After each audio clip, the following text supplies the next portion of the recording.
From India's independence in 1947 to the end of the 60s, the India-West Indies affairs were ludicrously one-sided.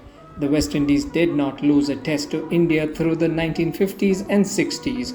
They won all 5 series played over this period and even whitewashed the Indians on the 61-62 tour. Then, of course, entered Sunil Gavaskar. A lovely day for cricket, blue skies and gentle breeze. The Indians are waiting now to play the West Indies. A signal from the umpire, the match is going to start.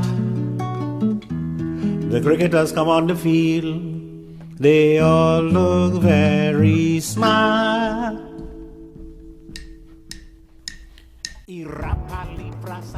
He helmed India's maiden Test series win in the Caribbean in 1971 and injected a hitherto unknown vial of confidence into the Indian side.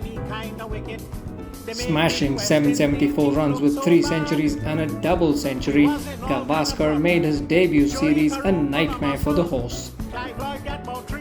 On West Indies' return tour of 74-75, India won 2 more tests but lost the series 3-2. We couldn't out Gavaskar at all, not at all.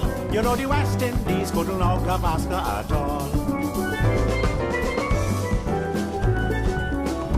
And so when the Indians returned to the West Indies in 1976, the fans back home were bullish. But little did they know that their batting stars, led by Gavaskar, would be brutalized and left with horrific scars, deep enough to last a lifetime.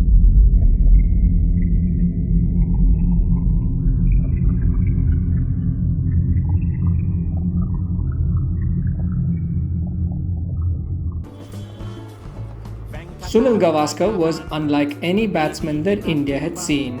Orthodox in style, armed with rock-solid defense and bestowed with unparalleled grit, Sunny was an impregnable fort.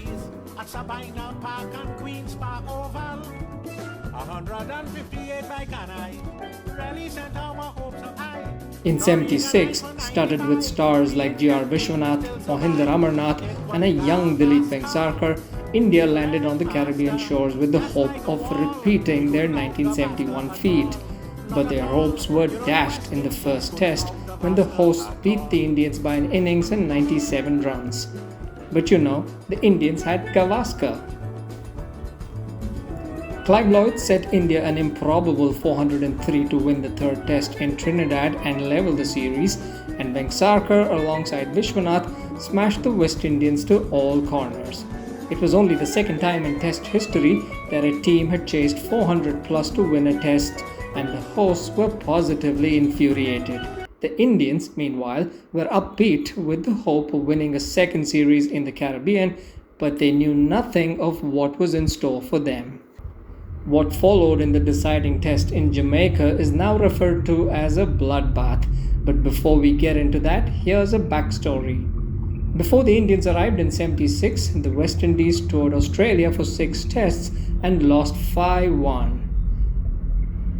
The batsmen were hit mercilessly with bouncers sent their way by Lilly and Thompson with the intent to hurt and intimidate.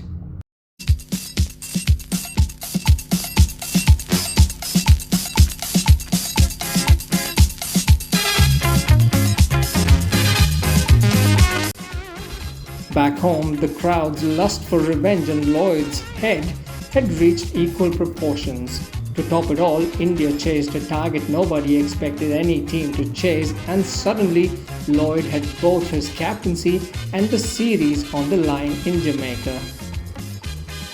It was a freshly laid wicket with some grass on it, and as it was later discovered, some uneven bounce as well. Michael Holding, only 22 at the time, had just been initiated into Test cricket, and some said he knew only one way to bowl, fast and into the body. West Indies won the toss and put India in. Gavaskar and Anshuman Gaikwad opened the batting for India. Minutes into the second session, Holding and Wayne Daniel began an assault of bouncers and beamers from around the wicket. Mind you, the one bouncer per batsman per over rule did not exist at the time, and there were no limits on beamers either. These were the pre-helmet days, and Indians were bloodied with short stuff aimed at their heads and bodies.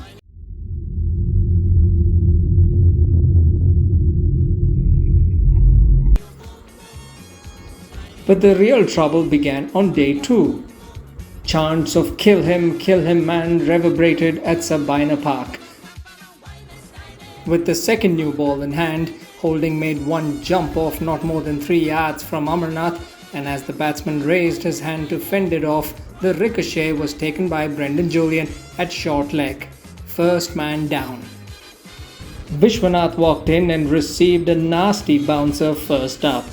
The Indians kept ducking and swaying, trying to keep the balls down, but not for long. The menacing Holding made one rise off the middle of the pitch, and as Vishwanath raised his hand to somehow fend it off, the ball deflected off the gloves and landed in Julian's hands.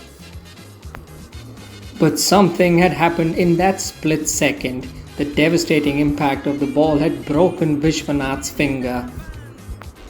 More mayhem was to follow. One ball crashed into Gaikwad's ear, and there was blood on the pitch for everyone to see.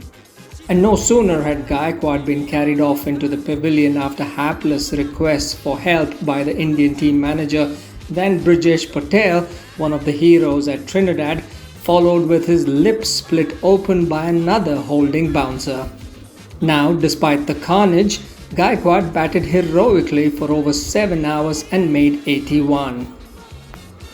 Gavaskar's 66 and Vengsarkar's 39 helped India to 306 for 6 when Captain Bishan Singh Bedi declared the innings, fearing injuries to the bowlers too if India had batted any further. Bedi and Gavaskar gave the local umpires an earful on the bizarre tactics of the hosts, but the complaints fell on deaf ears.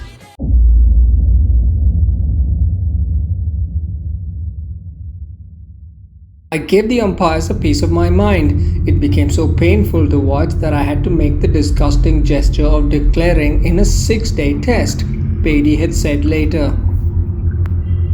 3 Indians, Vishwanath, Gaikwad and Patel, were not available to bat in the second innings, and when West Indies were bowled out for 391 in their first, India had to bat with just 6 men. Apparently, and to make matters worse for the Indians, Bedi and Venkatraghavan had injured themselves while fielding.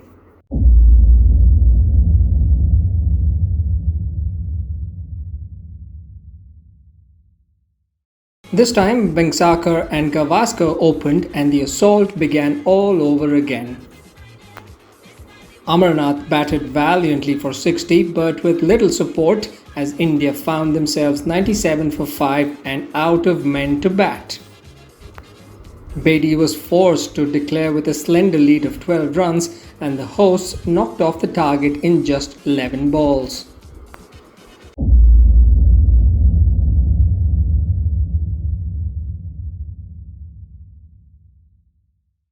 The West Indies won by 10 wickets and the series 2-1. But this game was worth far more than a series win.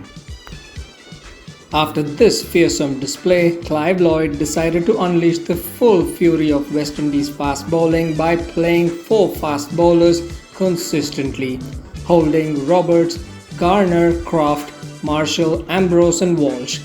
The pacers that took turns terrorized the batsmen the world over, and the West Indies ruled the world for the next 2 decades.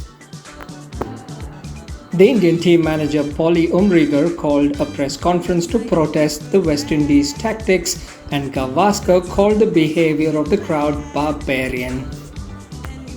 The hosts thought India had declared the second innings in protest, but when they heard the Indians complaining about the tactics, both the West Indies captain and team manager were dismissive. India were ill-equipped to play fast bowling, said the West Indies manager. Lloyd was even harsher. He said, "This is cricket. If you get hit, you have to take it." Gavaskar dedicated a chapter to this in his autobiography Sunny Days and titled it Barbarism in Kingston. When the weary Indians returned home, they were barely recognizable. Vishwanath had a plastered forearm, Patel had 3 stitches in his upper lip, and Gaikwad's face was gauzed with dressing. Bedi's final words summed up the Indian plight. The West Indian tactics in this Sabina Park test were not part of the game. They were a deliberate effort to subdue us.